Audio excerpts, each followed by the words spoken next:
সমাজ নষ্ট। সমাজ এমন একটা পর্যায়ে পৌঁছে গিয়েছে, আজকে যারা ভিলেজ পলিটিক্স করেন, এলাকার রাজনীতি করেন, এলাকার মোড়ল, এলাকার মাতবর, এলাকার মাতব্বর, এলাকার বিচারী, পঞ্চায়েতের বড় মুরব্বী, এলাকার সর্দার, কসম রব্বে পাকের জাত সিফাতের, এলাকায় এমন মুরব্বী আছে যারা পঞ্চায়েতের বিচার করতে গিয়া এক কাপ রং চা খাইয়া এদিকের বিচারকে এদিকে দিয়ে, ঠিক কিনা জুড়ে বলেন? এগুলো এলাকায় নাই, সব খায়া ফেলাইস, সব খাইয়া কেন আল্লাহর ওলির মতো বসে রয়েছেন। শয়তান আল্লাহর জিগা, আল্লাহ আমারে শয়তান বানাইছিলেন কেরে? এই কাম তো আমি করি নাই। আপনারা শয়তান চিনেন না। শয়তান মারার জন্য মক্কায় যান, 8 লাখ 10 লাখ খরচ করে হজে গিয়া জামারাতে শয়তানরে কঙ্কর মারেন, শয়তানরে পাথর মারেন। যেই শয়তানরে পাথর মারতে গেছেন 10 লাখ খরচ করে মক্কায়, এই শয়তান তার জিন্দিগিতে এই বালিশ কোনা এলাকায় আইসা সুদের কারবার করে নাই। কথা কয় না কেন? করছেনি? এই এলাকায় ফেন্সি ডিল ইয়াবার ব্যবসা করে নাই। বিদেশে থাকে, পাবলিক জায়গা জমি নিজের নামে বুয়া জাল দলিল বানায় নাই। গরিবের সম্পত্তি মাইরা খায় নাই। এই এলাকায় এসে শয়তানি নাফরমানি করে নাই। এই এলাকার কারো রাস্তাঘাট বন্ধ করে নাই, কিচ্ছু করে নাই। এরপরে 8 লাখ খরচ করে এরে মারতে গেছেন, আর শয়তান পড়ে রয়েছে গ্রামে। কথা বলেন নাকি? শয়তান কই? কথা বলে না এরা। লজ্জা হইতেছে? শয়তান কই? গ্রামে। আর মারতে গেছেন মক্কায়। পাথর যদি মারাই লাগে, জুতা যদি মারাই লাগে, আগে গ্রামের শয়তানদেরকে তো মারা দরকার। কথা বলেন না কেন? এমন মুরব্বী সমাজে আছে, পঞ্চায়েতের একটা বিচার 1 তারিখে 1 ডেটে শেষ করা যায়। মুরব্বী ডেট দেয় 5টা, প্রত্যেক ডেটে 500। কথা কয় না কেরে? আল্লাহ জানে হেরা চিন্তা করতেছে, আমাদের কইতেছে কেরে? তা আপনি কাজ করবেন, আপনারা কমো না? আমারা তো আনছেনি বলার জন্য। মুরব্বীরা অনেক আছেন, চার দোকানে বসে নামাজের সময় চা খাইয়া খাইয়া বিড়ি সিগারেট খাইতেছে আর গল্প করতেছে, কিন্তু নামাজের ধারে কাছে অনেক। কিন্তু টুপিও আছে, পকেটে তাসবিও আছে, সব ঠিক আছে, কিন্তু চার দোকানে বসে রয়েছে। কথা বলেন না কেন? এগুলা বোধহয় আপনাদের এলাকায় নাই মনে হয়। আপনাদের এলাকার সব কি পীর বুজুর্গ হয়ে গেছে?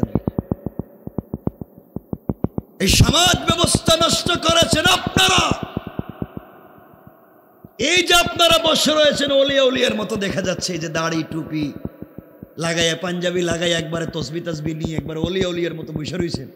পুরা সমাজ নষ্ট করেছেন আপনারাই। আপনারা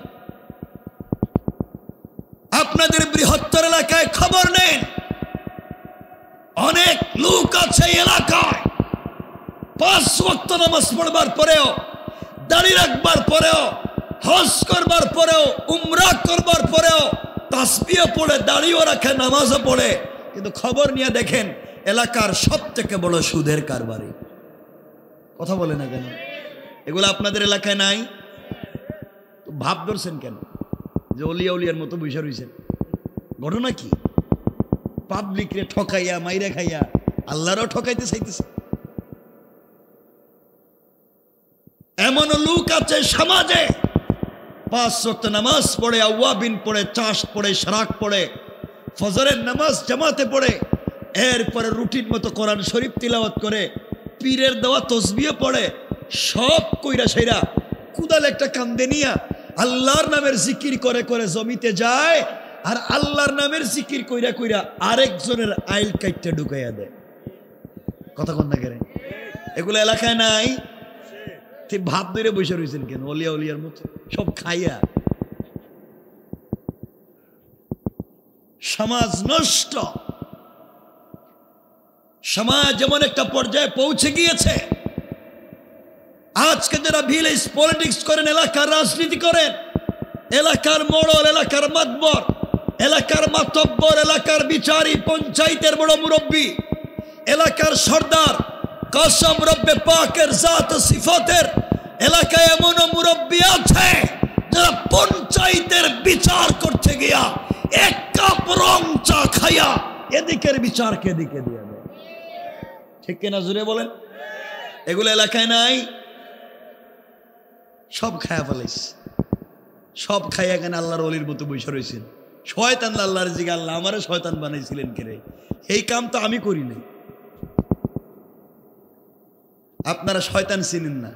শয়তান মারার জন্য মক্কায় যান, 8 লাখ 10 লাখ খরচ করে হজে গিয়া জামারাতে শয়তানরে কঙ্কর মারেন, শয়তানরে পাথর মারেন। যেই শয়তানরে পাথর মারতে গেছেন 10 লাখ খরচ করে মক্কায়, এই শয়তান তার জিন্দিগিতে এই বালিশ কোনা এলাকায় আইসা সুদের কারবার করে নাই। কথা কয় না কেন? করছেনি। এই এলাকায় ফেন্সিডিল ইয়াবার ব্যবসা করে নাই। বিদেশে থাকে পাবলিক জায়গা জমি নিজের নামে বুয়া জাল দলিল বানায় নাই। গরিবের সম্পত্তি মাইরা খায় নাই। এই এলাকায় এসে শয়তানি নাফরমানি করে নাই। এই এলাকার কারো রাস্তাঘাট বন্ধ করে নাই, কিচ্ছু করে নাই। এরপরে 8 লাখ খরচ করে এরে মারতে গেছেন, আর শয়তান পড়ে রয়েছে গ্রামে। কথা বলেন নাকি? শয়তান কই? কথা বলে না এরা। লজ্জা হইতেছে? শয়তান কই? গ্রামে। আর মারতে গেছেন মক্কায়। ফাতর যদি মারাই লাগে, জুতা যদি মারাই লাগে, আগে গ্রামের শয়তানদেরকে তো মারা দরকার। কথা বলেন না কেন? এমন মুরব্বী সমাজে আছে, পঞ্চায়েতের একটা বিচার 1 তারিখে 1 ডেটে শেষ করা যায়। মুরব্বী ডেট দিয়ে 5টা, প্রত্যেক ডেটে 500। কথা কয় না কেরে? আল্লাহ জানে হেরা চিন্তা করতেছে, আমাদের কইতেছে কেরে? তা আপনি কাজ করবেন, আপনারা কমো না? আমারা তো আনছেনি বলার জন্য। আপনাদের অসুবিধা হইতেছে আমার কথা? একটু হাত তুলে দেখেন কার কার অসুবিধা হইতেছে। আরে অসুবিধা হইতেছে বলছি তো।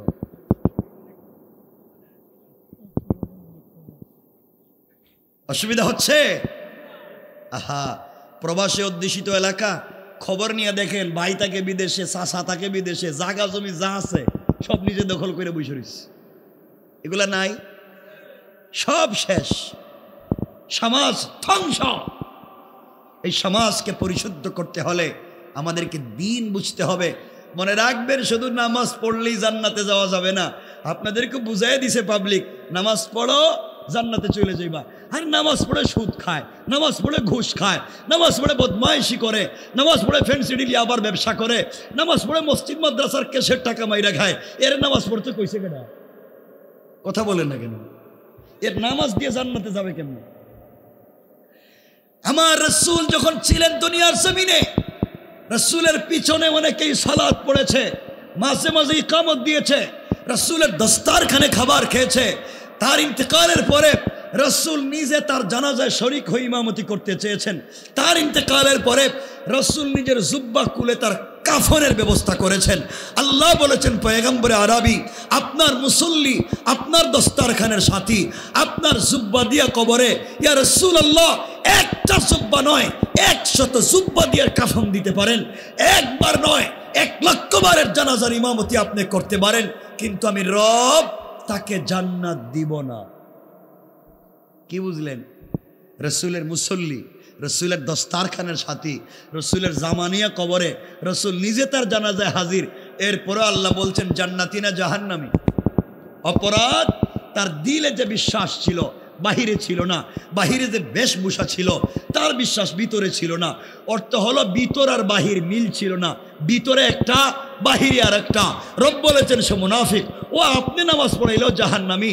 এই যে আপনারা ভাবভঙ্গি দূরে বসে রয়েছেন, বাহিরে তো অলিয়া উলিয়ার মতো, ভিতরে কি কাম সারছেন একমাত্র আপনারাই জানেন। কথা বলেন না কেন? এই জন্য ভাব ধরে জান্নাতে যাওয়া যাবে না, ভাব ধরে হবে না, কথা লম্বা হয়ে যায়। এই যে আপনারা দাড়ি রাখছেন, আমিও রাখছি, মনে মনে চিন্তা করতেছেন যাক হুজুররা তো ওয়াজ করছে, দাড়ি সাদা নিয়ে কবরে গেলেই তো মাপ। এই চিন্তাটা কইরে দিছে কে? দাড়ি রাখলেই জান্নাতি নয়। আজকালকে তোমার আমার চাইতে বহুত লম্বা দাড়ি এই সমাজের বহুত হিন্দুরাও রাখে। কথা বলেন না কেন? তো ভাব তো হেও ধরছে, ঘটনা কি? আপনি বলবেন মাথায় সুন্দর একটা টুপি দিয়া ডিজাইন করে একটা পাগড়ি মাথায় দিলে মনে হয় বড় পীর সাপ, ও বুধই জান্নাতে সবার আগে চলে যাইব। এই চিন্তাও ভুয়া, কারণ এই পৃথিবীতে সব থেকে সুন্দর টুপি এবং সব থেকে ডিজাইন করা পাগড়ি যারা মাথায় দেয় তারা অধিকাংশই শিখ। শিখের মাথায় দেখছেন নি পাগড়ি? মোটা পাগড়ি দেয়, ডিজাইন করে দেয়, তো হে তো আরো বেশি ভাব ধরছে। সুতরাং ভাব ধরলেই হবে না, যদি আদর্শ আর চরিত্র ঠিক না থাকে।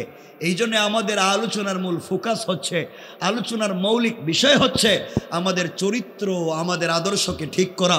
চরিত্র আর আদর্শ যদি ঠিক থাকে, গড় নাও থাকে, কাপড় নাও থাকে, জুব্বা নাও থাকে, পাগড়ি নাও থাকে, পাঞ্জাবি নাও থাকে, টুপি নাও থাকে, তসবি নাও থাকে, যদি তাওহীদ আর রিসালাত থাকে, আদর্শ আর চরিত্র ঠিক থাকে, কিছু না থাকলেও আপনি জান্নাতে। কথা বুঝছেন নি আপনারা? তাহলে আমাদের ঠিক করা লাগবে কি? চরিত্র। কি ঠিক করা লাগবে? সবাই বলেন না, কি ঠিক করা লাগবে? বউরে পিটানো ভালো মানুষের কাজ, মাদ্রাসা মসজিদের জায়গা জমি দখল করা ভালো মানুষের কাজ, রাস্তাঘাট দখল করা ভালো মানুষের কাজ, ওজনে কম দেওয়া ভালো মানুষের কাজ, 1 নাম্বার জিনিস দেখাইয়া 2 নাম্বার বিক্রি করা ভালো মানুষের কাজ, টাকা খাইয়া বিচার করা ভালো মানুষের কাজ, কারো জায়গা জমি নিজের নামে বুয়া জাল দলিল বানানি ভালো মানুষের কাজ। তাহলে এই কাজগুলো এরাই সমাজের মানুষ করে না। এই জন্য এখানে জিব্রাইলকে দিয়ে দোয়া করাইলেও কবুল হবে না যতক্ষণ পর্যন্ত তোমার আমার চরিত্র পরিবর্তন না হবে। পরিষ্কার কথা বলেন, পরিষ্কার? এই চরিত্রের পরিবর্তন করতে হলে যা লাগবে সংক্ষেপ করে শুনেন। আমার মুসলমান বন্ধুগণ, গভীর মনোযোগ।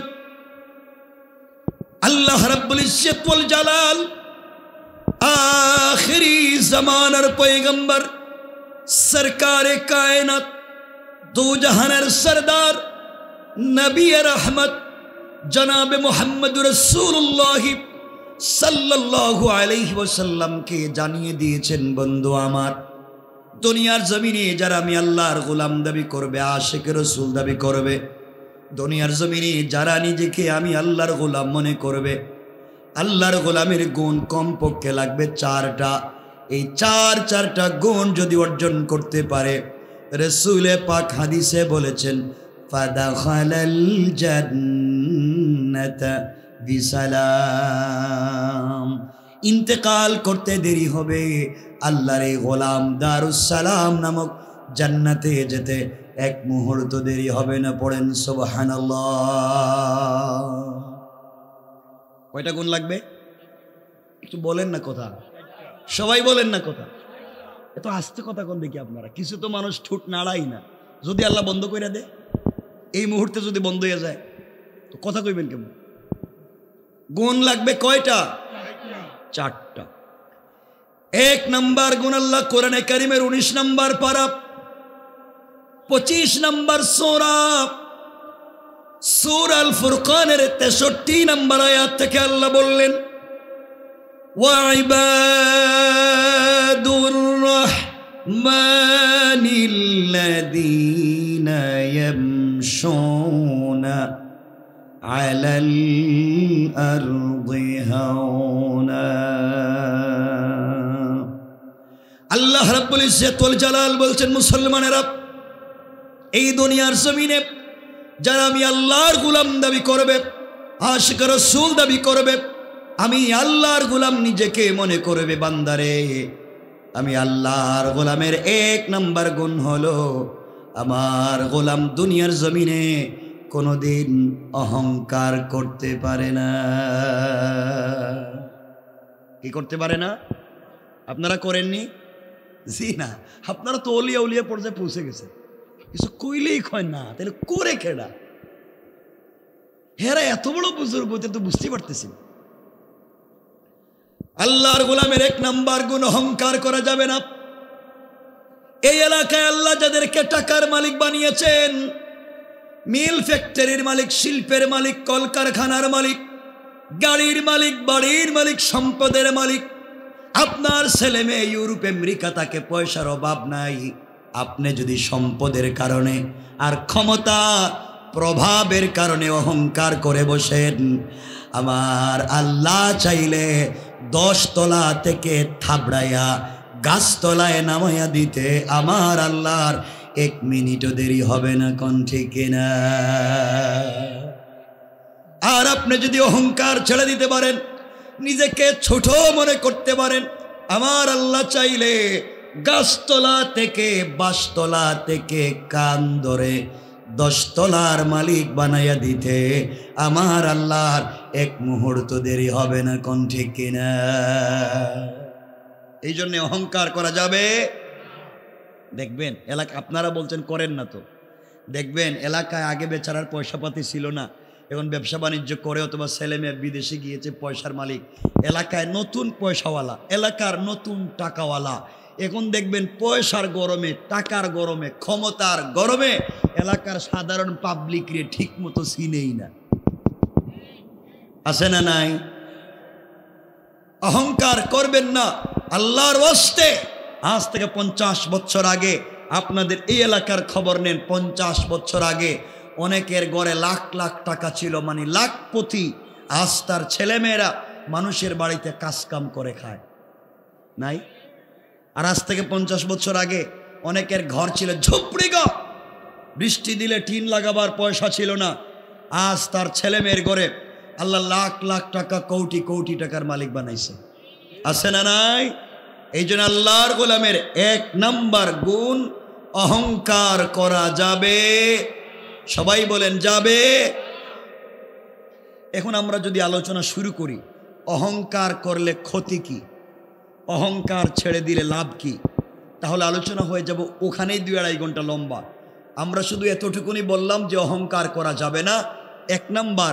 এর পরের নাম্বারে আমরা চলে যাই। আল্লাহর গোলামের 2 নাম্বার গুণ আল্লাহ বললেন, ওয়াইদা খাতাবাহুমুল জাহিলুনা ক্বালু সালামা। আল্লাহ রাব্বুল ইজ্জত ওয়াল জালাল বলছেন, মুসলমানেরা, এই দুনিয়ার জমিনে যারা আমি আল্লাহর গোলাম দাবি করবে, আশিক রাসূল দাবি করবে, আমি আল্লাহর গোলাম নিজেকে মনে করবে, বান্দারে, আল্লাহর গোলামের 2 নাম্বার গুণ হলো, আমার গোলামকে কেউ গালি দিলে গালির জবাব দিবে না, আঘাত করলে আঘাতের জবাব দিবে না, গীবত শিকায়াত সমালোচনা করলে জবাব দিবে না, বরং আমি আল্লাহর গোলামকে কেউ যদি দুনিয়ার জমিনে গালি দেয়, কষ্ট দেয়, আমার গোলাম বিনিময়ে গালি না দেয়া ওই ব্যক্তির জন্যে শান্তি আর সালামতির দোয়া করে যায়। পড়েন সুবহানাল্লাহ। তাহলে আল্লাহর গোলামের 2 নাম্বার গুণ, গালি দেওয়া যাবে। জুড়ে বলেন, গালি দেওয়া যাবে, সমালোচনা করা যাবে, গীবত করা যাবে, চুগলখড়ি করা যাবে, বদনাম করা যাবে। এগুলো আমরা করি না। তাহলে এগুলোই তো গ্রামে চলে, আর কি চলে গ্রামে? 2 জন এক জায়গায় বসলে আর কি হয়? সুতরাং আল্লাহর গোলামের 2 নাম্বার গুণ, গালি দেওয়া যাবে। কেউ যদি গালি দেয়, বিনিময়ে শান্তির দোয়া করব, সালাম দিব। বলেন ইনশাআল্লাহ। বলেন না ইনশাআল্লাহ? সালাম দিবেন। আমরা যে কি, শুধু আপনারা না, শুধু অহংকার যে আপনাদের ভিতরে ঢুকছে তা না, হুজুর যারা আমরা, হেদের ভিতরে কম অহংকার না, বুঝে গেছে। দেখবেন এলাকার বড় হুজুর, সব না, সব না, মাঝে মাঝে এলাকার বড় হুজুর এদিকে যাইতেছে হাইটা, আপনি দেখবেন এলাকার বড় হুজুর তিনি আর সাধারণ পাবলিকরে সালাম দেন না। আমি দিব কেরে, আমি বড় হুজুর, আমারও সালাম দেও। কথা বলেন না কেন? হুজুর আর সালাম দিতে রাজি না। আর কেউ যদি সালাম দেয়, ঠিক আছে ঠিক আছে, সালাম দিলে ঠিক আছে। বড় হুজুরের দিকে যাইতেছে, আপনি চিন্তা করলেন, ওয়াজে শুনছি বড় বড় হুজুরদের সঙ্গে মুসাফা করলে সাগীরা গুনাহ মাফ হয়। হুজুরের দিকে যাইতেছে, আপনি বলেন হুজুর একটু মুসাফা, একটু মুসাফা। না না, আমার ঠান্ডা লাগতেছে, হাত দিতে চায় না। কিন্তু মুসাফার সময় বড় হুজুরের হাতে যদি এভাবে একটু একটু একটু হাদিয়া দিতে পারেন, বড় হুজুরের একটু হাদিয়া, হাদিয়া থ্যাংক ইউ, ভেরি গুড, আবার আইসো, আরো দিও। কেন? এগুলা কি কি শুরু করেছেন? ইসলামটাকে আর কিভাবে বিকৃত করতে চাও? সুতরাং আল্লাহর ওয়াস্তে চলার পথে নিজেকে মুসলিম, মুমিন, আশিক রাসূল দাবি করলে 1 নাম্বার অহংকার করা যাবে। 2 নাম্বার, কাউকে গালি দেওয়া যাবে। গালি দিলে আমরা কি দিব? বলেন না, আরে বাবা বলেন কি? সালাম। বলেন সালাম দিব ইনশাআল্লাহ। বলেন না সালাম দিব ইনশাআল্লাহ। আপনারা দেননি, আপনারা দিবেন কেন? অলিয়া অলিয়ার মতো বৈশা রয়েছেন, সালাম একটা দিতে পারেন। এখানে আমরা 1 মিনিটে হাদিস থেকে একটা কথা নিয়ে আসবো। আমরা কোরআনের কথা বলছি, 1 মিনিটে হাদিস থেকে সালামের কথা এসেছে। আমাদের কলিজার টুকরা মা আম্মা জান আয়েশা সিদ্দিকা রাদিয়াল্লাহু তাআলা আনহা, মুসনাদে আহমদের হাদিস, আম্মা জান আয়েশা বলেন রাসূল পাক সাল্লাল্লাহু আলাইহি ওয়াসাল্লাম যখন ঘরে আসতেন তখন আমি ঘরের দরজার চিপা দাঁড়িয়ে থাকতাম, পর্দার আড়ালে দাঁড়িয়ে থাকতাম। রাসূল পাক যেন আমাকে দেখতে না পান, তিনি ঘরের দরজায় এসে আমাকে আয়েশা বলে ডাক দিবেন, আর আমি ঘরের দরজা খুলে দিয়া ঝাপটি মেরে তাকে জড়িয়ে ধরে তার কপালে চুম্বন দিয়া আমি সর্বপ্রথম তাকে সালাম দিব। সুবহানাল্লাহ বলে, সবাই বলে।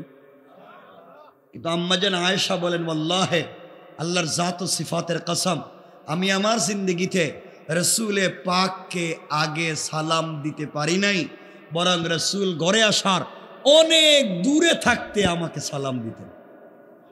সুবহানাল্লাহ বলেন। রসুল আগে সালাম দিতেন আর আপনি সালামের অপেক্ষা করেন। এখান থেকে কয়েকটা শিক্ষা, রসুল আগে সালাম দিতেন, এর অর্থ হলো রসুল সালাম দিয়েছেন আয়েশাকে, অর্থ হলো বড় সালাম দিয়েছেন ছোটকে। শিক্ষা হলো আপনি বড়, টাকায় বড়, বয়সে বড়, সম্মানে বড়, ক্ষমতায় বড়, আপনি আগে সালাম দিবেন যাকে পাইবেন থাকে। কে রিক্সাওয়ালা, কে ভ্যানওয়ালা, কে সুইপার, কে মুচি, সে যদি মুসলমান হয় আপনি তাকে সালাম দিবেন। আপনি বড় মুহাদ্দিস, শেখুল হাদিস, বড় পীর সাহেব, আপনি যদি মুসলিম রিক্সাওয়ালাকে, ভ্যানওয়ালাকে সালাম দিতে পারেন না, কসম আপনি অহংকারী। কথা বলেন না কেন? আপনি অহংকারী। আর যত বড় বুজুর্গামি দেখেন, আপনি অহংকারী। আপনি কেন রিক্সাওয়ালাকে সালাম দিতে পারলেন না? কি এর জান্নাতে তো আশা করেন সহজে? এই জন্য আল্লাহর ওয়াস্তে সালাম দিবেন ইনশাআল্লাহ বলেন, সবাই বলেন ইনশাআল্লাহ। রসুল আগে সালাম দিয়েছেন, 1 নাম্বার। 2 নাম্বার হলো রসুল বাহির থেকে এসে ঘরে সালাম দিয়েছেন। এর অর্থ হলো বাহির থেকে আসলে ঘরে সালাম দিতে হয়। আমি বাহির থেকে আসছি, আপনারা এখানে বসা ছিলেন, আমি আপনাদেরকে সালাম দিব। এটাই হাদিসের মৌলিক অর্থ এবং সুন্নত। শিক্ষা হলো উস্তাদ ছাত্রদেরকে সালাম দিবেন। ছাত্ররা আগে থেকেই ক্লাসে বসা থাকে, টিচার বাহির থেকে ক্লাসে আসেন, নিয়ম হলো উস্তাদ ছাত্ররা সালাম দিবেন। আমাদের দেশে উল্টা, ছাত্ররা যদি হুজুররে সালাম না দেয় তাহলে পিড়ায়। কথা কন না কেন? কেন? ঘটনা কি?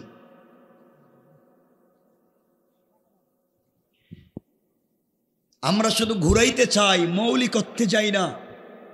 3 নাম্বার, রসুলে পাক সাল্লাল্লাহু আলাইহি ওয়াসাল্লাম আম্মা জান আয়েশাকে সালাম দিয়েছেন। এর অর্থ হলো স্বামী সালাম দিয়েছেন স্ত্রীকে। রসুল হচ্ছেন স্বামী, আম্মা জান আয়েশা হচ্ছেন স্ত্রী। রসুল সালাম দিয়েছেন আয়েশাকে, অর্থ হলো স্বামী সালাম দিয়েছেন স্ত্রীকে। শিক্ষা হলো আপনিও বাহির থেকে ঘরে গেলে আপনি স্বামী, আপনি সালাম দিবেন বউরে। হ্যাঁ, কথা বলেন না, দিবেন, দেননি, মিথ্যা কথা কইবেন না। মিথ্যা কথা। বিয়া কি আপনারা 2 জনে করছেন? এতগুলা মানুষের মধ্যে সালাম দেন তো, স্ত্রীরা সালাম দেন, দেন না মনে হয় সালাম, সালাম দেন না কেন? হ্যাঁ, শরম করে কইছে কি? এই যে মুরব্বি শরম করে, ওরে আল্লাহর শরম। বউরে সালাম দিতে শরম করে, আর বউরে পিড়াইবার সময় শরম কই যায়। ওই দিন একজন কইল বউরে পিড়াইতে পিড়াইতে, মানে বউরে মারতে মারতে কইতেছে তুই আমার আব্বা কো। চিন্তা করছেন? বউ মায়ের খাইতে খাইতে পায়ে ধরে বলতেছে তুই আমার বাপ, এবার সাইডা দে। সে বন্ধু বান্ধবরে বলতেছে তোমরা আমার চিনোনি, আমি কেডা? আমি বউরে বাপ ডাকায় ছেড়ে দিস। শয়তান আল্লাহরে বলতেছে আল্লাহ তুমি আমার শয়তান বানিয়ে লাভ হইছে কি? হে তো বউরে বাপ ডাকাইয়া মসজিদে গিয়ে তসবিহ পড়তেছে, আমি তো হেই কামটাও করিনি। এগুলো এলাকায় নাই। বউরে পিড়া এমন লোক মনে হয় এলাকায় নাই। এই জন্য আল্লাহর ওয়াস্তে স্ত্রীকে সালাম দিবেন, বলেন ইনশাআল্লাহ। দিবেন তো বাবা?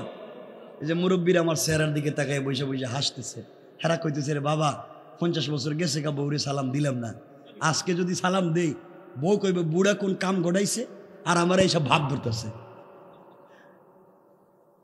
যাই মনে করুক, যাই বলুক, আপনি কিন্তু সুন্নত আদায় করবেন, বলেন ইনশাআল্লাহ। আজকে সালাম দিবেন তো ইনশাআল্লাহ? আওয়াজ দেখেন, আপনারা আমারে কথা দেন সালাম দিবেন, নাইলে কিন্তু ওয়াজ উল্টাই দিব। আমার সময় আছে এখন, ওয়াজ উল্টাই দিব। এমন ওয়াজ শুরু করবো যে ঘরে বউরে দিয়ে রান্না করান, ঘর বাড়ি মুছান, বাথরুম পরিষ্কার করান, বাচ্চা কাচ্চা দেখান, যা আছে সব ঘরের কাজ বউ করে, সেই ওয়াজ কইরা দিব। সব কাজ আপনি করা লাগবে, এটাও হাদিসে আছে, সব আপনি করা লাগবে। এমন কি বাচ্চারে দুধও আপনি খাওয়াইতে হইব, কুত্তে না খাওয়াইবেন আপনি জানেন। এখন আপনারা বলেন আমি কি হেই ওয়াশ করে দিতাম? এটা আবার খুব চালাক। তাইলে বলেন ইনশাল্লাহ সালাম দিবেন, এ কথা বলেন ইনশাল্লাহ। বলেন না ইনশাল্লাহ? জোরে বলেন। মাঝখানে সমস্যা কি? এখানে এই জায়গাটা কি অসুবিধা? এখানে আসেন না কেন? এখানে আসেন, এই জন্যই তো আওয়াজ হচ্ছে। আসেন না কেন? এই জায়গায় কি সমস্যা নাকি? সবাই আসেন। এতগুলা মানুষ পিছনে বসে রয়েছে। সালাম দিবেন তো ইনশাআল্লাহ? আপনারা তো লাভ না দেখলে সালাম দেন না। এবার শুনেন হাদিস। আনাস ইবনে মালিক আল আনসারী, হাদিসে কুদসিতে আল্লাহ বলেছেন, যেই ঘরে স্বামী স্ত্রীকে সালাম দেয়, স্ত্রী স্বামীকে সালাম দেয়, আল্লাহ তাআলা এই ঘরে 300টা বারাকাতের দরওয়াজা খুলে দেয়। সুবহানাল্লাহ, জোরে পড়েন। এবার শুনেন কোরআনিক সায়েন্স, মেশকাতের বাবুত্তিব্বে ও রেকাক, ডাক্তার এবং ডাক্তারি। রাসূল বলেছেন, যেই ঘরে স্বামী স্ত্রীকে, স্ত্রী স্বামীকে আবেগ নিয়ে ভালোবেসে আওয়াজ করে সালাম দিবে, তাদের হার্ট এবং কিডনিতে যদি কোনো রোগ থাকে আল্লাহ বলছেন তাও তিনি কমাইয়া দিবেন। তাহলে সালাম দিবেন ইনশাল্লাহ। আজকে থেকে ইরাদা, সালাম দিবেন তো ইনশাল্লাহ? আজকেই বাসায় গিয়া, আজকেই ওয়াজ থেকে বাসায় গিয়া ঘরের দরজায় দাঁড়াইয়া বলবেন, বউ আসসালামু আলাইকুম ওয়া রাহমাতুল্লাহ। বউ কই, বৌমা বুড়ারে আজকে কোন বুথে ধরল? আপনি বলবেন কোনো বুথে ধরে নাই, এইমাত্র হুজুর ওয়াজ করছে আর আমি সুন্নত আদায় করছি। ইনশাল্লাহ বলেন ইনশাল্লাহ। বরকত দিবেন কে? আওয়াজ করে বলেন কে? আরে অনেক কথা বাকি, আমরা লম্বার দিকে যাব না। আল্লাহ আমাদেরকে কবুল করে, বলেন আমিন। 1 নম্বর অহংকার করা যাবে, 2 নম্বর গালি দেওয়া যাবে, 3 নম্বর গুণ আল্লাহ বললেন, ওয়াল্লাযীনা ইয়াবিতুনা লিরাব্বিহিম সাজ্জাদাও ওয়া কিয়ামা। আল্লাহ রাব্বুল ইজ্জত ওয়াল জালাল বলছেন, মুসলমানেরা, এই দুনিয়ার জমিনে যারা আমি আল্লাহর গোলাম দাবি করবে, আশিক রাসূল দাবি করবে, আমি আল্লাহর গোলাম নিজেকে মনে করবে, এই দুনিয়ার জমিনে আল্লাহর গোলামের 3 নম্বর গুণ হলো সুজদা ওয়া কিয়ামা। গোলাম সাজদা করবে, আল্লাহর পায়ে রুকু করবে, আল্লাহর পায়ে।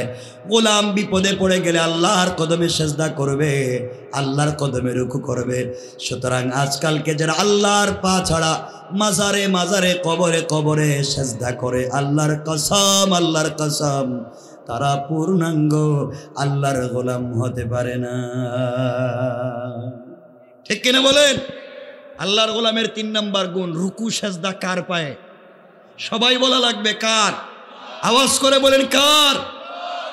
কোন পীর, কোন মা বাপ, দুনিয়ার কোন সৃষ্টির কদমে সাজদা করা যাবে না, কবরে সাজদা করা যাবে না, মাজারে সাজদা করা যাবে না।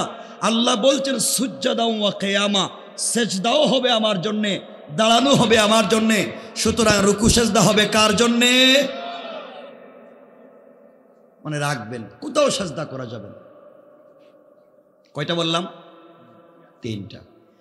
4 নম্বর গুণ শুধু নাম বলে বলে যাই, চার নাম্বার গুণ আল্লাহ রাব্বুল ইজ্জত ওয়াল জালাল বলছেন, যেটা আমার আলোচ্য আয়াত। আল্লাহ রাব্বুল ইজ্জত ওয়াল জালাল বলছেন, ওয়াল্লাযীনা ইয়াকুলুনা রাব্বানা ইসরিফ আন্না আযাবা জাহান্নাম ইন্না আযাবাহা কানা গারামা।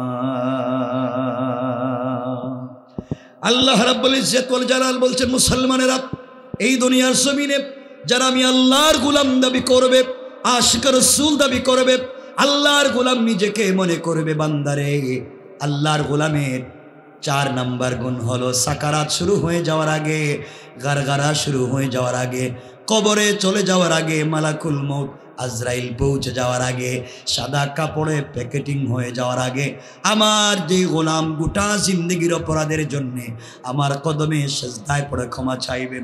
আমার গোলাম 100 বৎসর যদি হায়াত পায়, 99 বৎসর 11 মাস 29 দিন নাফরমানি করেছে, আমি আল্লাহকে চিনতে পারে নাই, ভুল পথে চলেছে, হায়াতে জিন্দেগির বাকি আছে মাত্র 1 দিন অথবা 1 ঘন্টা, এই টাইমের ভিতরেও বান্দা যদি তওবা করে ফিরে আসতে পারে, আল্লাহ রাব্বুল ইজ্জত ওয়াল জালাল বলে দিয়েছেন, বান্দারে তওবা করতে দেরি হবে, পুরা জিন্দেগির অপরাধগুলোকে ক্ষমা করে দেয়া, জান্নাতি বলে ফয়সালা করে দিতে আমার আল্লাহর 1 মুহূর্ত দেরি হবে না। পড়েন সুবহানাল্লাহ। তাহলে আল্লাহর গোলামের 4 নাম্বার গুণ, তওবা করব কার কাছে? সবাই বলেন কার কাছে? কষ্ট হচ্ছে আপনাদের? শুধু নাম বললাম। 1 নাম্বার অহংকার করা যাবে না, 2 নাম্বার গালি দেওয়া যাবে না, 3 নাম্বার রুকু সেজদা কার পায়ে, 4 নাম্বার তওবা করব কার কাছে? এই 4 গুণ যদি অর্জন করতে পারেন, আবার বলছি, এই 4 গুণ অর্জন করে একটা শব্দ, কয়টা? সবাই বলেন না। আরে বাবা মনোযোগ দিয়ে শুনেন, কাগজ কলম থাকলে লিখে রাখবেন। একটা শব্দের আমল যদি কেউ দুনিয়ার জমিনে করতে পারে, রব বলেছেন তার জিন্দেগির সব দোয়া এবং চাহিদাকে আমি কবুল করে মাফ করে জান্নাত দেব। কয়টা শব্দ? একটা শব্দ। এই কথা বলেই আমরা আলোচনাকে শেষ করে দেব ইনশাআল্লাহ। কষ্ট হবে না তো আপনাদের?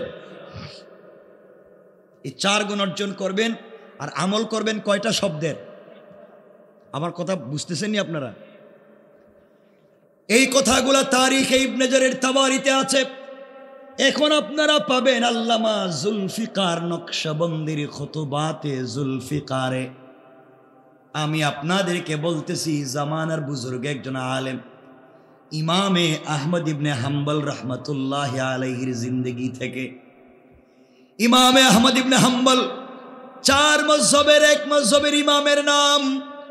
আপনারা প্রচলিত যেই 4 মযহব চিনেন, হানাফি মযহব, শাফিঈ মযহব, মালিকি মযহব, হাম্বলি মযহব, এই 4 মযহবের 1 মযহবের ইমামের নাম ইমামে আহমদ ইবনে হাম্বল।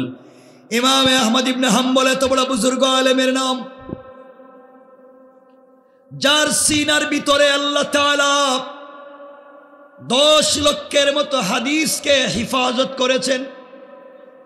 ইমামে আহমদ ইবনে হাম্বল এত বড় বুজুর্গ আলেমের নাম, যিনি একটা রাত্রে কোরআনের একটা আয়াত থেকে 100 থেকে 300 পর্যন্ত মাসআলা বের করতে পারতে। ইমামে আহমদ ইবনে হাম্বল এত বড় বুজুর্গ আলেমের নাম, তৎকালীন বাদশাহ খালকে কোরআনের মাসআলায়, কোরআন মখলুক নাকি মখলুক না, এই কথার উপরে তাকে নির্যাতন করেছে, শরীর থেকে চামড়া উঠিয়ে দিয়েছে, গোশত খসিয়ে দিয়েছে, জেল গেইটে দাঁড় করাইয়া মাকে সামনে এনে সন্তানকে আঘাত করেছে। কোনোভাবেই যেন সন্তানের মুখ থেকে ভুল একটা কথা বের করা যায়। ইমামে আহমদ ইবনে হাম্বল বলছেন, যতক্ষণ পর্যন্ত হুশ আছে, যা সত্য বলেছি তাই বলবো, জীবন চলে গেলেও মিথ্যা বলা যাবে না। আজও আলেমদেরকে নির্যাতন করা হয়, আজও আলেমদের শরীর থেকে রক্ত জড়িয়ে দেওয়া হয়, হাতে পায়ে বেড়ি লাগিয়ে দেওয়া হয়। মনে রাখবেন, মরে যেতে পারে, জীবন দিয়ে দিতে পারে, কিন্তু যারা কোরআন হাদিসকে গ্রহণ করেছে, আল্লাহর কসম, তারা সব নির্যাতন সহ্য করবে, কিন্তু একটা মিনিটের জন্যও সত্য থেকে বিচ্যুত হয়ে যাবে না। ঠিক কিনা বলেন? ইমাম আহমদ ইবনে হাম্বল এত বড় বুজুর্গ আলেমের নাম, যিনি আল্লাহর রসুলকে এই পৃথিবীতে ৯৯ বারের বেশি স্বপ্নে দেখেছেন। আল্লাহু আকবার বলেন। ইমাম আহমদ ইবনে হাম্বল এত বড় বুজুর্গ আলেমের নাম, এই পৃথিবীতে সব থেকে বড় হাদিসের কিতাব যেগুলা, এর মধ্যে সব থেকে বড় হাদিসের কিতাব আপনারা তো কয়েকটার নাম জানেন। সব থেকে বড় হাদিসের কিতাবের একটা মুসনদে ইমামে আহমদ ইবনে হাম্বল, যার ভিতরে ৪০,০০০-এর বেশি হাদিস আছে। ওই কিতাবটাও সংকলন করেছেন ইমামে আহমদ ইবনে হাম্বল। আল্লাহু আকবার! কত বড় বুজুর্গ আলেম। এত কথা বললাম আপনাদেরকে বিশ্বাস করাবার জন্যে। তার জিন্দেগি থেকে আমি আপনাদেরকে একটা ছোট্ট ঘটনা শোনাইয়া দেই। ইমামে আহমদ ইবনে হাম্বল রহমতুল্লাহ আলাইহি সারাদিন দিনের দাওয়াত দিতেন, হাদিস সংগ্রহ করবার জন্য হাজার পথ অতিক্রম করতেন। এই ইমামে আহমদ ইবনে হাম্বল রহমতুল্লাহ আলাইহি একদিন ঘর থেকে বের হলেন, দিনের দাওয়াত দেওয়ার জন্য ঘর থেকে বের হলেন। বৃদ্ধ মানুষ, লাঠিতে ভর দিয়ে হাঁটেন। কনকনে শীতের দিন, রিমঝিম বাতাস। দিনের দাওয়াত দিতে দিতে অনেক দূর পর্যন্ত পৌঁছে গিয়েছেন। অনেক দূর পর্যন্ত পৌঁছে গেলেন, সন্ধ্যা হয়ে গেল। যেই জায়গায় পৌঁছে গেলেন, ওখান থেকে তিনি চিন্তা করলেন, সফর করে আবার যদি গ্রামে আসতে হয় পারবেন না, সন্ধ্যা হয়ে গিয়েছে, অন্ধকারাচ্ছন্ন হয়ে গেল, ঠান্ডা পড়ে গিয়েছে, কুয়াশায় অন্ধকার। বুড়া মানুষ, ঠান্ডার কোনো কাপড় নাই। চিন্তা করলেন, এই মুহূর্তে যদি আমি হাঁটা শুরু করি, রাস্তাঘাটে ঠান্ডায় মরে যেতে পারি, বাড়িতে যেতে পারবো না। এর চাইতে ভালো হয় আমি ওই এলাকার কোনো মসজিদে মাগরিবের সালাত আদায় করব। ওই মসজিদ ইশার সালাত আদায় করে মসজিদে সারা রাত কাটাইয়া দিব জিকির করে। ফজরের আজান হয়ে গেলে ফজরের নামাজ ওই মসজিদে পড়ে, সূর্য উদিত হয়ে গেলে যখন কুয়াশা কেটে যাবে, ঠান্ডা কমে যাবে, আমি হেঁটে হেঁটে আবার নিজের গ্রামে যাব। এই চিন্তা করে ইমামে আহমদ ইবনে হাম্বল রহমতুল্লাহ আলাইহি একটা মসজিদে মাগরিবের সালাত আদায় করলেন। মাগরিবের সালাত আদায় করে ওই মসজিদে মাগরিব থেকে ঈশা পর্যন্ত আল্লাহর নামের জিকিরে লেগে গেলেন। দীর্ঘক্ষণ পর্যন্ত আল্লাহর নামের জিকির করলেন। ঈশার আজান হলো, ঈশার সালাত তিনি মসজিদে আদায় করলেন। সকল মুসল্লিরা নামাজ পড়ে চলে গেল। ইমামে আহমদ ইবনে হাম্বল গেলেন না। তিনি মসজিদের কর্নারে বসে আল্লাহর নামের জিকির শুরু করে দিলেন, ইবাদতে লেগে গেলেন। এইভাবে লম্বা সময় কেটে গেল। এমন সময়ে মসজিদের স্টাফ, মসজিদের মুসল্লি অথবা মসজিদ কমিটির যে কেউ এসে বলছে, আঙ্কেল আঙ্কেল, কে আপনাকে চিনলাম না, আপনিও অপরিচিত একটা লোক, গভীর রাত্র পর্যন্ত মসজিদে বসে আছেন, সকল মুসল্লিরা চলে গিয়েছে, আপনি দেখি এখন পর্যন্ত যান না, আমরা মসজিদের গেট লাগাইয়া দিব। ইমামে আহমদ ইবনে হাম্বল বলছেন, বাবা আমি একজন পথিক মুসাফির, আমার বাড়ি এলাকায় না, অনেক দূর থেকে এসেছি, দিনের তাকাজায় এসেছিলাম, রাত হয়ে যাওয়ার কারণে আমি যেতে পারলাম না, কেউ আমাকে চিনে না, এই জন্যে মসজিদে আশ্রয় নিয়েছি, আমি ফজর পর্যন্ত থাকবো, ফজরের সালাত পড়ে চলে যাব, আমাকে একটু থাকতে দাও। লোকেরা ডাক দিয়ে বলল, আঙ্কেল আপনাকে চিনি না, অপরিচিত কেউ আমাদের মসজিদে রাত্রবেলা থাকতে পারবে না, আপনি চলে যান। একবারের জন্য নিজের পরিচয় দিলেন না, তিনি পৃথিবীর সব থেকে জবরদস্ত বড় বুজুর্গ আল্লাহর ওলি, একবারও পরিচয় দিলেন না। এক পর্যায়ে মসজিদের লোকেরা তাকে মিলে মসজিদ থেকে বের করে দিল। পৃথিবী বিখ্যাত জগদ্বিখ্যাত বড় আলিমকে বের করে দিল। গাট্টি হাতে নিয়া, ব্যাগ হাতে নিয়া আল্লাহর বড় বুজুর্গ আলেম ইমামে আহমদ ইবনে হাম্বল আবারও হেঁটে হেঁটে চলে যাচ্ছেন গভীর রজনীতে, ঠান্ডায় কাঁপতেছেন, একবারও নিজের পরিচয় দিলেন না।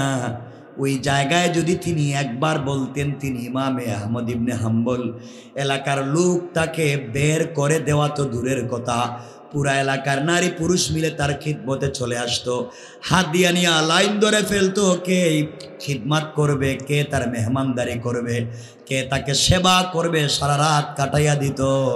কিন্তু একবার নিজের পরিচয় দিলেন না, নিজেকে ছোট করলেন। আল্লাহ তাদেরকে এই জন্য বড় বানাইয়া দিয়েছে।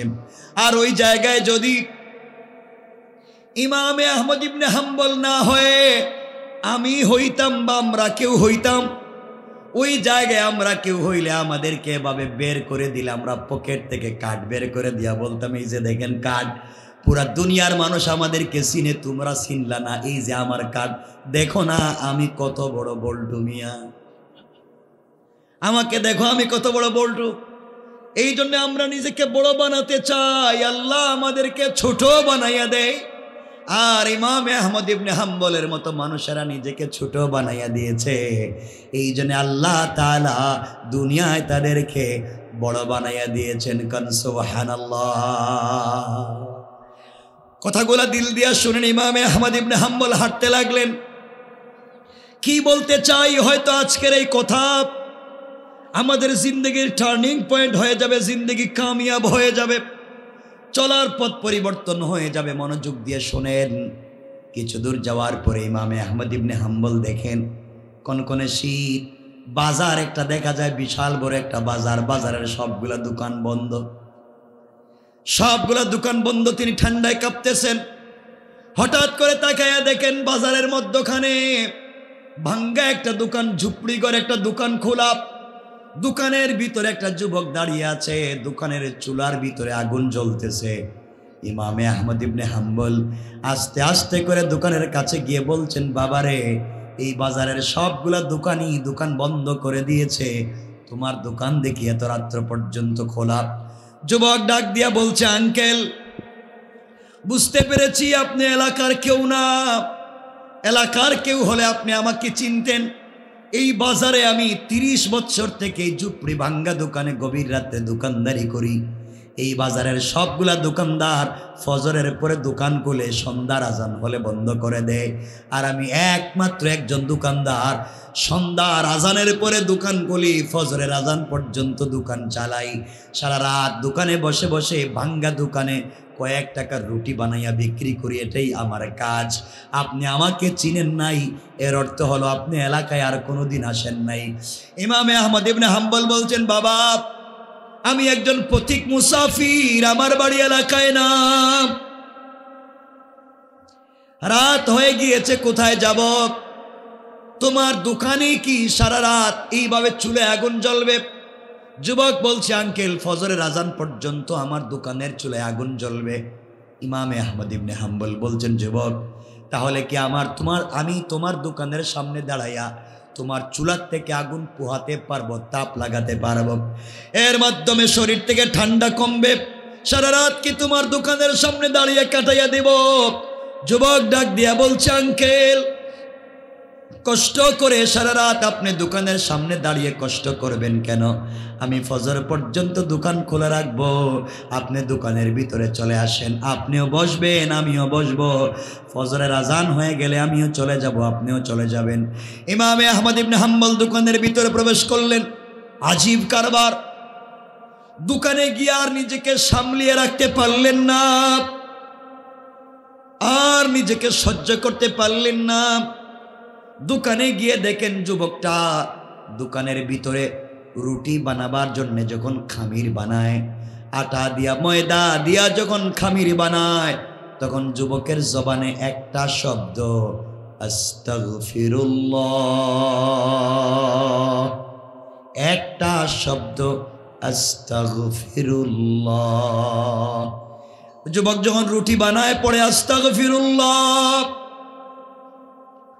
রুটি বানায়া চুলার ভিতরে দিয়ে আবারও পড়ে আস্তাগফিরুল্লাহ। চুলার থেকে রুটি উঠাইয়া নির্ধারিত জায়গায় রেখে পড়ে আস্তাগফিরুল্লাহ। কেউ যখন তার কাছে রুটি কিনতে আসে, হাতে রুটি দিয়ে আবারও পড়ে আস্তাগফিরুল্লাহ। টাকা হাতে নিয়ে নির্ধারিত জায়গায় রাখে আর পরে আস্তাগফিরুল্লাহ। এইভাবে তার সময় কেটে যায়। ইমামে আহমদ ইবনে হাম্বল বললেন, যুবক রে, তুমি কোনো কথাই বলো না বাবা, শুধু আস্তাগফিরুল্লাহ বলো, ব্যাপার কি, কারণ কি, আমি জানতে চাই। যুবক বলছে, আঙ্কেল, আমি 30 বছর থেকে এখানে দোকানদারি করি। 20 বছর বয়সে দোকানদারি শুরু করেছি, এখন আমার বয়স 50। 30 বছর থেকে দোকানদারি করি, যতক্ষণ দোকানে থাকি ততক্ষণ একটা শব্দ পড়ি, আস্তাগফিরুল্লাহ। ইমামে আহমদ ইবনে হাম্বল বললেন, যুবক বলো, আস্তাগফিরুল্লাহ বলার কারণ কি, আমি জানতে চাই। যুবক বলছে, আঙ্কেল, তাহলে শোনেন কেন পড়ি। আমি হাত দিয়া রুটি বানাইয়া বিক্রি করি। আমি সবগুলা রুটি সমান করে বানাতে পারি না।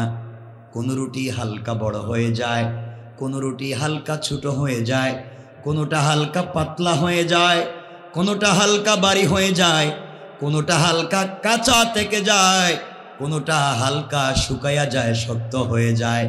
এই যে আমি সবার কাছে সমান করে সার্ভ করতে পারলাম না, সবাইকে সমান করে দিতে পারলাম না, কিন্তু সবার কাছ থেকে টাকা কিন্তু সমান নেই, রুটি সমান দিতে পারলাম না। এই যে আমার অনিচ্ছা সত্ত্বে আমানত নষ্ট হয়ে গেল, সবাইকে সমান করে দিতে পারলাম না, এই জন্য আস্তাগফিরুল্লাহ পড়ি, আল্লাহ তাআলা যেন আমার অনিচ্ছা সত্যের ভুলকে ক্ষমা করে দেয়। পড়েন সুবহানাল্লাহ।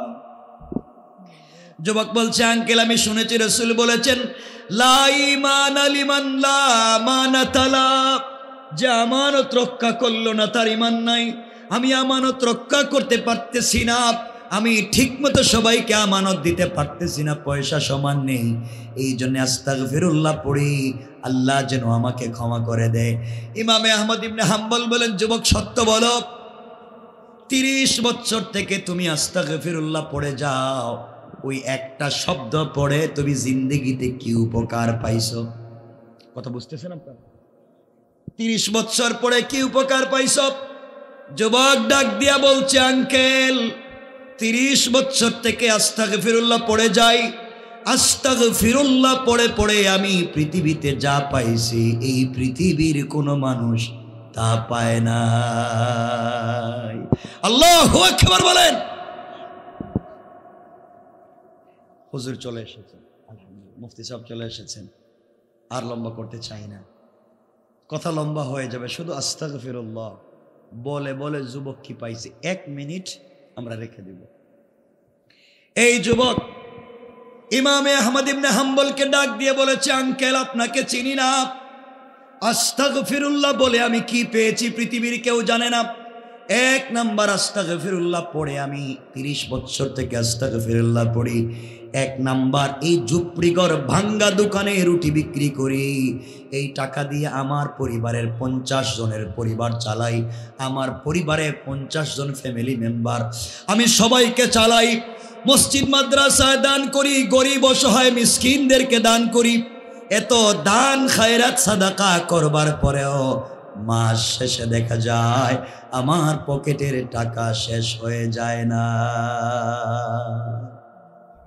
কয়েক টাকার রুটি বিক্রি করি, আল্লাহ আমার টাকায় বরকত দিয়েছেন, আমি কয়েক কোটি টাকার মালিক। এই ভাঙ্গা দোকানে রুটি বিক্রি করে শুধুমাত্র পড়ি আস্তাগফিরুল্লাহ।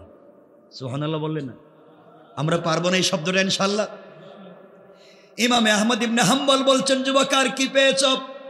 যুবক বলছে, আঙ্কেল, আমি পেয়েছি 50 বছর আমার বয়স হয়ে গিয়েছে, 30 বছর থেকে আস্তাগফিরুল্লাহ পড়ে যাই, আমার বয়সের কত মানুষ মারা গেল, এই আস্তাগফিরুল্লাহ পড়বার বরকতে আল্লাহ তাআলা আমার হায়াতে বারাকা দান করেছে। ইমামে আহমদ ইবনে হাম্বল বলছেন, যুবক, আর কি পেয়েছ? যুবক বলছে, আঙ্কেল, 30 বছর থেকে আস্তাগফিরুল্লাহ পড়ে যায়, এই বয়সে আমার বডিতে কঠিন কঠিন রোগ হওয়া তো দূরের কথা, আলসার ক্যান্সার হওয়া তো দূরের কথা, আস্তাগফিরুল্লাহ পড়ে যাই, এই কারণে আল্লাহ তাআলা আমার বডিতে জ্বর সর্দি কাশির মতো সাধারণ কোনো রোগ দেয় নাই। ইমামে আহমদ ইবনে হাম্বল আশ্চর্য, বলে কি? হায়াতে বরকত পাইছে, সুস্থতার নিয়ামত পাইছে, কোটি টাকার মালিক হইছে। শব্দ বলে কয়টা? ইমাম আহমদ ইবনে হাম্বল বলছেন, যুবক আর কি পেয়েছো? যুবক বলছে 4 নম্বর, আঙ্কেল 30টা বৎসর থেকে আস্তাগফিরুল্লাহ পড়ে যায়, এই কারণে আল্লাহ তাআলা আমি এই দুনিয়ার জমিনে বেঁচে থাকতে 35 বারের বেশি আল্লাহর রাসূলকে স্বপ্নে দেখেছি। আল্লাহু আকবার জোরে বলেন। ইমাম আহমদ ইবনে হাম্বল কান্নায় ভেঙ্গে পড়লেন। রুটিওয়ালা বলে কি? জড়াইয়া বলছেন, যুবক বলো আর কি পাইছ? এবার যুবক বলছে, আঙ্কেল কি বলতাম আপনাকে, এই 30 বছরে আমি আমার আস্তাগফিরুল্লাহ পড়ে পড়ে শুধু হাত উঠাইছি, হাত উঠাইতে দেরি হয়েছে, আল্লাহ তাআলা আমার দোয়াকে কবুল করতে দেরি করে না। সুবহানাল্লাহ বলেন। ইমাম আহমদ ইবনে হাম্বল বলছেন, যুবক তাহলে সত্যি তুমি মুস্তাজাবুদ দাওয়া, তোমার সব দোয়া কবুল। আস্তাগফিরুল্লাহ পড়ছো, হায়াতে বরকত, কোটি টাকার মালিক, সুস্থতার নিয়ামত, রসুলকে স্বপ্নে দেখলা, 5 নম্বর জিন্দেগির সব দোয়া কবুল। তাহলে তোমার জিন্দেগিতে কোনো অপূর্ণতা নাই, সব ঠিক, শুধু আস্তাগফিরুল্লাহ বলে। ওই সময় ইমাম আহমদ ইবনে হাম্বল বলছিলেন, যুবক বলো তোমার জিন্দেগিতে অপূর্ণতা বলতে কিছু আছে কি? অপূর্ণতা বলতে কিছু আছে কি? যুবক সেজদায় পড়ে কাঁদতেছে আর বলতেছে, হুজুর এত কিছু পাইলাম, এরপরে আমার জিন্দেগির ছোট্ট একটা অপূর্ণ রয়ে গেছে, ছোট্ট একটা দোয়া আল্লাহ আমার কবুল করলেন। সুতরাং এই যুবক এত কিছু পাইছে, কথা অনেক লম্বা, এত কিছু পাইল, এত কিছু, শব্দ কয়টা? সবাই বলেন। সুতরাং আর সামনের দিকে যেতে চাই না, এখানে এই কথা রেখে দিতে চাই। সুতরাং আমরা গুণ অর্জন করব 4টা, আর জিকির তসবিহ পড়ব কমপক্ষে ওই একটা, আস্তাগফিরুল্লাহ। আস্তাগফিরুল্লাহ পারবো তো ইনশাআল্লাহ। আল্লাহ আমাদের সবাইকে কবুল করুক। সুবহান রাব্বিকা রাব্বিল ইজ্জাতি আম্মা ইয়াসিফুন ওয়া সালামুন আলাল মুরসালিন, আলহামদুলিল্লাহি রাব্বিল আলামিন।